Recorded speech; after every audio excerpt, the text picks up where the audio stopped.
Today's guest is Danilo Bozovic, book writer, bartender, entrepreneur. Welcome to the show, brother.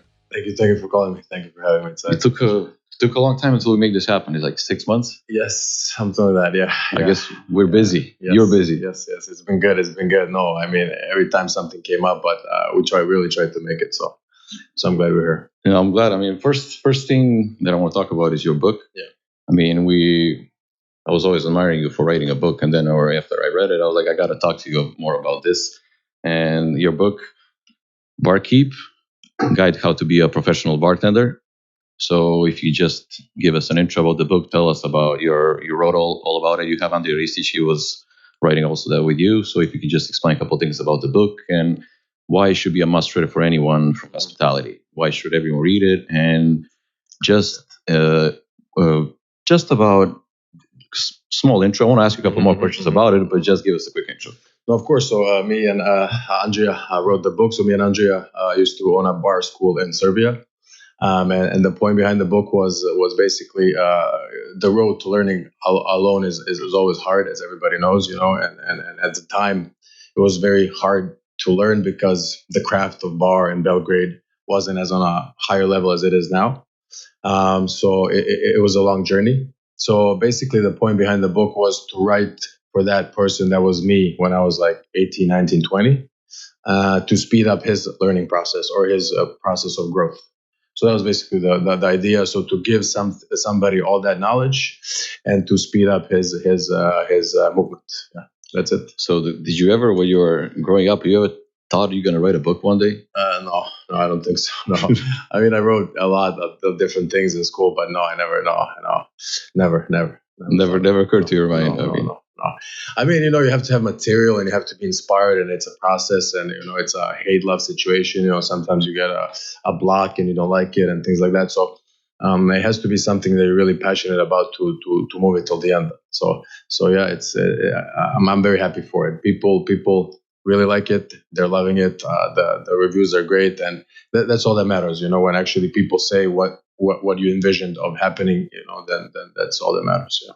How's the idea? Where do you get the idea for all the everything you have in your book and information? How do you get all that? It's a lot of information, a lot of details. Which when I read it, I was like, how did you manage to get a hold of all that? I mean, you're kind of the hospitality industry, but getting this kind of information, it took a lot of reading or whatever.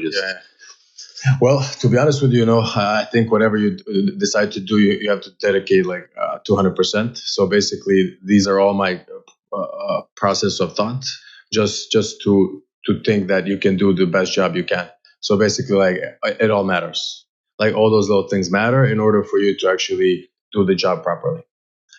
So that's something that I wanted to cater to other people and just showcase some details and some little things that I see are important or good to know or helpful, in that way. Yeah. So tell me, writing a book, it takes a lot of time. How long it took you to write a book?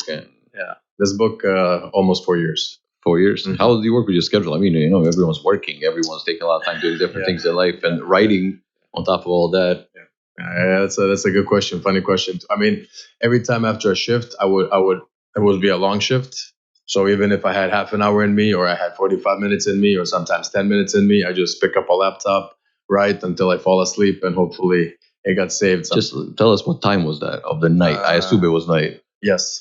So basically, at the time I was working at Macau Trading Company and employees only. So I would say like 7, 8 in the morning. I come home 7 in the morning till like maybe 8 in the morning. Yeah. Yeah, and then I go to sleep. Yeah. Oh my God! I mean, that's a long day. Yes, a long night and long tomorrow. I think. Yeah. So tell us. I mean, writing a book, a lot of obstacles and whatever. You're learning a lot on the way. Is there something in particular that you learned while you were writing a book? Yeah. I learned how to maybe easily form it, because at first you don't know how to form it. So then, you got to puzzle it back together, because, and you learn how to like kind of set the direction and the tone of the book much easier. And there's a couple of things you learn. You also learn how formation on a book comes together. So all those little details that you don't know as a bartender. Yeah. Tell me actually something about the book that you actually left out or you was gonna put in the book, but you didn't think it was supposed to be there, but you're gonna use saving for something some other day, so you're gonna write it and talk more about that later on. Well, to be honest with you, I put everything in the book because I'm very self-critical. So I always thought it wasn't enough.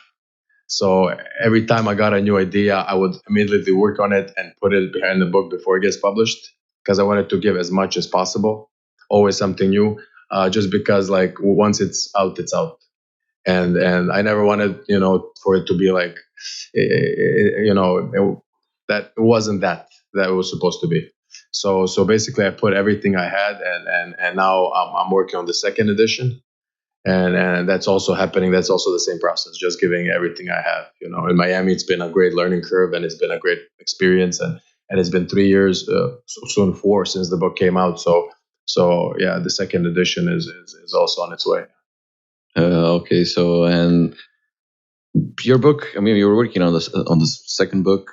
Mm-hmm. How many books you're planning to do? I don't know. I guess you're liking the writing part. Yes, it came good. I mean, all depends. If the feeling is there and the energy and the right energy towards it is there, I will do it. If it feels right. So it didn't. It felt right from like 2 years ago. So I started to do it again, and once I thought there's more to give than what the book was. What do you think your book has that all the other books you read about bartending don't? Well, I mean, when I was reading all the books about bartending at the time, now there's a lot. Now it's a different style of books out there. At the time when I was reading it, it was mostly cocktail recipes. And some techniques and some advisements on certain amounts of usage or something. So yeah, maybe this book has some philosophical way about approaching work behind the bar, and maybe just like the movement aspect of it, and just like there's also a fine dining aspect of it, like how to signal things, and not a lot of books talk about coffee, which I always thought was important, especially working in Europe. Coffee is a very big thing, and the crema and the thickness of the crema, and how espresso should be, and how long does it take for the espresso to actually become an espresso, and things like that. So I just thought, there were some things that I wanted to give like to the book as well. Yeah. Perfect. Tell us about a project you're working on right now, Swizzle Rum Bar and Drinkery. Correct. You opened up how long ago? So it's been 5 months, 19th of this month. Yeah. Tell us more about the whole concept, your idea behind everything, and more a little bit about that. Well, the first Swizzle came to be about when we were opening Employees Only Miami. So there was a venue that was supposed to be a bar, and it was supposed to be a day bar, and we opened up Swizzle, and it was a concept catered to rum. I don't know. I fell in love in rum a long time ago, and then in Miami, or Florida, it just makes sense. Rum is like what you would feel naturally, with the sun and everything. So we just went along with rum, and all the crew behind Employees Only Miami, the bartenders. We're all partners in this project. So they're all my partners, and we're working together into making it a great hidden gem. So it's basically a 18th century pre-colonial theme around the New Amsterdam time. So we tried to make it into a craft cocktail bar, rum tavern, a bit hidden, a speakeasy, if you will. So it's a very diverse and very interesting element towards it. Yes. Remember we spoke about you. I mean, you would like to expand the whole process, whole idea. You would like to have it like as a franchise or something. That's always an idea, or maybe make a couple of other ones. Like Employees Only eventually expanded to a couple more locations. So you see that in the future. I mean, it's possible. I'll go back to the book. If the energy is right, and if the flow feels correct, maybe I don't think about it as much anymore. I only try to do something and create something, and then like let it kind of grow and see where it goes. So it took a while to learn that segment of it versus like just like maybe chasing something. So yeah. So like Swizzle Rum Bar and Drinkery. Once we opened, we didn't expect. I mean, we expected like it was gonna be great, but it's been super great. We're expanding. We're gonna open up a private dining area now with the concept, and yeah, we just wanted to make something that we bartenders love, and then if people love it, and if they don't, then they wouldn't. Yeah, thank God they do. So it's good. Yeah, it's good. Tell me, I mean, you travel a lot. And you've been, I guess you've been around Caribbean. That's why eventually you have to follow up with Caribbean. Yes. So that's how idea came to be, or Well, what was the inspiration behind all of that? inspiration. I like the history aspect of rum.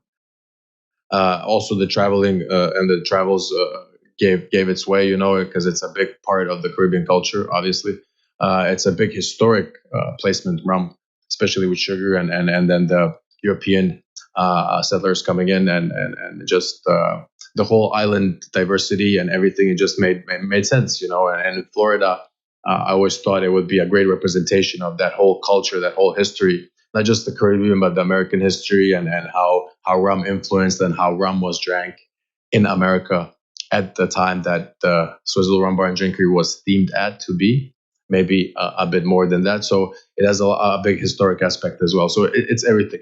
But I think the history about it is what really drives it. And of course, the climate here is amazing for rum. Perfectly suitable for something like that. Yes. And people, they like the atmosphere. It's more relaxed here in Miami and Florida. And I always thought of Miami as capital of Central and South America. That's definitely, everyone comes here. I always felt New York was capital of the world, and you have Miami as a capital of South America and Central America. So we are part of the continent, Europe. Yes. So going back and forth. You travel a lot. You meet a lot of people, younger generations. So let's say you came here. How old were you when you came to the United States? 27. 27? 27. So, if you go back at that time and how long ago was that? That was like 27, that was 8 years ago. 8 years ago. Yeah. So, is there any advice that today's Dacha would give to that guy? To that guy? Oof. It doesn't have to be a lot. It's just one advice. Yeah. Like one thing you got to know. I have to tell you this before you start your journey. Yeah. Oof. That's a good question. Yeah. I would have liked somebody to maybe point me in the direction of how things work in New York and where things are and things like that. Maybe it would have been easier. When you come into a city and then people are like, okay, this is Brooklyn, that's Queens, that's where you do the shopping, this is where things like that. But other than that, no. When I came for the passion of the craft of bartending and employees only and Macau Trading Company. Igor Hadjismailovic and Dusan Zaric welcomed me with open arms. It was an amazing welcoming. So basically, I just came for the craft. That's the reason why I came. And it has been nothing but great. Yeah, those guys are nothing but legends, and I thank them a lot, of course. So, how do you perceive the difference between mentality back home and here, and what do you think is a good advice for someone coming here to set themselves up for success, someone to be successful? I don't feel somehow we don't have that mentality, but we come here, everything surface up. So what do you think people need to be aware before they come this way? Well, to start with, I think that people that decide to come here already have an element towards them that will cater to a new culture. I don't know if you're understanding, because if something drew you to come to America, there's something in you, something something like that will surface maybe, or maybe you understand, maybe you feel it, but there's definitely a huge potential in any segment that you feel like doing. So just by that, it's a huge accomplishment. Leaving a homeland is not the easiest thing to do. So I think just by overcoming that, it's a huge step. It is a cultural difference. There is a lot to get accustomed to and used to, but I think it's just open-mindedness. Just open-mindedness and just taking in all the influences that you can. Learning, growing, and maybe setting back a few things that used to be a standard, and just being accustomed to just new cultures and just diversifying yourself and growing in that kind of sense, I think. And while talking about growing here, so what do you think about setting up goals and criteria for success? How important is that, and how do you? Everyone needs to have a goal. If you don't have a goal, if you hit it one day, you're not going to even know you're there. So how do you think is that important too? Correct. No, if you want something, you have to have focus, of course. So focus and determination is the most important thing. I don't even believe that the knowledge is that important unless you have focus and determination and you overcome all the bumps that you come across. You're gonna do whatever it is you want to do, whatever it may be. So focus and determination, and of course, the end goal is important. But sometimes people get lost just in the end goal and they keep chasing it. But like it's also the way towards the end goal that's also interesting, and you have to live that, because like that is the part of life. So if you don't live that, then you're just going for the end goal. Then you're kind of missing all the nice things coming. So I kind of think you got to balance it off, and obviously, you have to have priorities, so you have to have priorities, and obviously everything you do, if it's possible for you to do, should be catered towards you accomplishing whatever it is you want to accomplish. So you have, I mean, everyone fails in life. You fail, then you succeed in the end Of course, if you're of course, of if you're course. persistent. Yeah. So is there any failure in particular that sets you up for a road of success? Failure in particular, I'm sure there was like mistakes behind the bar that I made, that of course were a learning curve. Of course, everybody, there were a lot of mistakes behind the bar that made me become more in writing, and but it's just that I think, what all writing as well as bartending, once you make all those mistakes, and maybe some people like give you a suggestion, that's the open mindedness, then you have to be realistic, and you shouldn't be like thinking it as an emotional thing, but just like, what, like how can I implement that to better, because if you're realistic and if you're real with yourself, you're gonna know that might be true. What they're saying might be true. So you need to take that into consideration and actually think about it and say, what, yes, and then just like change whatever it is you were going, or whatever it is you were doing towards the better. It's like a little misdirection towards your goal. So yeah, so you should listen to people, definitely. Is there any belief or behavior or something that you were doing last, I don't know, 7, 8 years that kind of shifted you towards doing something else, something that changed your path? You're actually start doing, or maybe if you have a hobby, you start working on something else besides book writing, something that actually changed your path and you actually made you, oh my God, this is completely, I had a whole idea, so I got to change all of that. Yes, of course. No, when I was writing the book, like there was a lot of bartenders that gave suggestions and thoughts, and a lot of them I took. So yes, of course. There's always something that it instigates that for you to change your path. Like when I was offered managing position, partner managing position at Employees Only Miami, that changed a big course of your life. So there's always something that changes. I just think whatever it is, most of the time you should accept it, because like we get stranded in like our things, and maybe like one day somebody tells you like, your studio should be here, and things like that, and that might be a changing point, or something. So I just think that you should just listen to what people are saying, and adapt. Yeah. Well, I mean, you're working hard. You're working on trying to live a healthy life. You work in your job, work on your projects, writing a book. It's a million different things. We all have issues getting up in the morning. Sometimes you lose focus. So what do you do when you feel down and lose focus? How do you get it back, and how do you do that? There's a couple of things that I like to do. Sometimes when I just think I'm losing focus and stuff, I just stop doing everything, and I just start resting and start. It's not a form of meditation, but it's like just kind of like gathering your thoughts and everything, and again, you will feel where you need to go. If it starts getting overwhelming, or if you're getting too tired, of course. But every step that you take is gonna help you towards that goal that you're doing, right? So if something sets you off, or if you think you don't have, but as long as it's a strong enough, I think as long as it's a strong enough goal, you will go for it. If it's strong enough within you, like that's the thing. They say a good thing, like it's a pull. So when you're pushing towards something, it's a forceful action. So you can never sustain it in the long run. But if it's a pull, like if it's something that really, really attracts you, like you will have ups and downs and falls and emotional things, but it will still pull you. It's like if you want to be a soccer player, if you want to write a book, if you want to do a cocktail competition, if you want to be a chef, if you want to open a restaurant, it's gonna be a pull. But it has to be pure emotion, has to be coming from you. It shouldn't be like, okay, so you're doing a show, so maybe I should do a show or something like that. No, it just has to be a pull. Like it has to be your pull.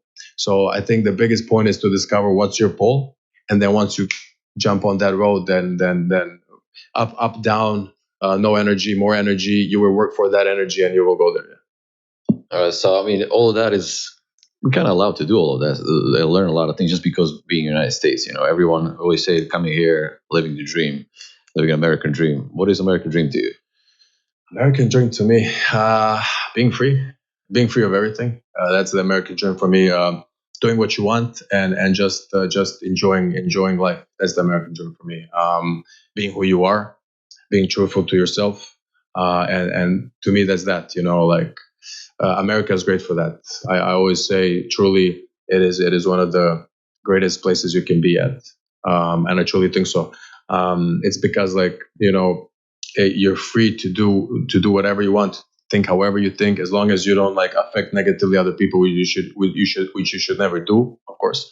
The whole world is yours. That's how I feel from this standing point of this country. Yeah. And a lot of people are giving you advices. And you're trying to ask you for advice because you have experience. You're doing a lot of things, and probably you're a person who I think you should give advice to someone. So let's say if you need to give advice to millions of people, and there's a full board, and people are while driving that every day. There's a board, and you have to put one sentence or one line, and what that's going to be. It could be a quote or whatever you think is. So we think everyone should see this every day. That's how what I would like to see. Okay. That's a tough one. There's a lot of things to say. I don't know. I'm gonna say a couple of things. Just be good, be kind, as much as you can. Just do your thing and be good and kind to people, I think, and be acceptive. Number one, and number two, that's the soul part. That's the soul part that I think people should do. Just be kind, be acceptive. Don't reject anybody for any thoughts or anything like that. Number one, and number two. There's a good quote from Bruce Lee, floating water don't go stale. So if you're constantly moving and not just moving, exercising, doing something, traveling, reading, watching something new, meeting new people, that's also moving, like moving water. You will never go stale. So, just don't go stale. Yeah. Don't go stale. That's yes. Any books you particularly recommend for people to read? Something you're reading recently, or something in the past that actually changed your way of thinking, or something like that? Yes, the last one that I'm reading, trying to finish it up. I do 3-4 pages a day. Because still a progress. Yes, still. It's like that time that I have before sleep. So it's a mastery by Green, but I think it depends what you want out of your book. So the books that I read, I'm trying to learn a lot of things from other people. So if you like adventures, read whatever your thing is. Read whatever kind of boosts you, kind of gives you energy. It could be dramatic books. It could be crime solving books. Anything that you like. It could be whatever, traveling books. Whatever you like. Whatever fills up that tank. That is your energy. Your positive thing. Just read that. So yeah. Mastery is now what I'm reading from Green. Robert Kiyosaki has some great books as well. So yeah, all depends what your forte is. So you've been working out in a healthy mind, healthy life. You have to have that. How important is that? And how do you make yourself? How often you work out? How often what's your goal with that? Do you just you keep on doing it, or how much you do it? How often you do it? How early? What time of the day? Is there any? Yeah, so I changed it throughout my life. Now I'm doing it in the morning. I kind of feel it took me a while to get used to that. Usually before it was at night. When I finish everything, I do it. But now in the morning, I do when I have the time to do it. I try to do it every day, but I also listen to my body. So when I cannot work out, or I don't feel like working out or something, I listen to it. So I skip that day. I try to change the workouts. I think the body recognizes that the best. So I don't know, one day is heavy weights. The other day is calisthenics and gymnastics and things like that, handstands and things like that. One day is boxing, and I always throw in cardio. I think cardio is very important for that as well. So I always try to mix things, and if I didn't box for a while, I go back to it. If I didn't do weights for a while, I go back to it. If I didn't do calisthenics, so I always change it up, but there's always cardio, either running or jump rope. That's amazing. Yeah. So before we wrap everything up, tell people where they can find your book. So the book you can find on Amazon. You got the paperback, and you got the hardcore. So paperback is amazing. It's good. It's a great print. So you can find it on Amazon. Just Google Barkeep book and Amazon Barkeep book, and you will find it.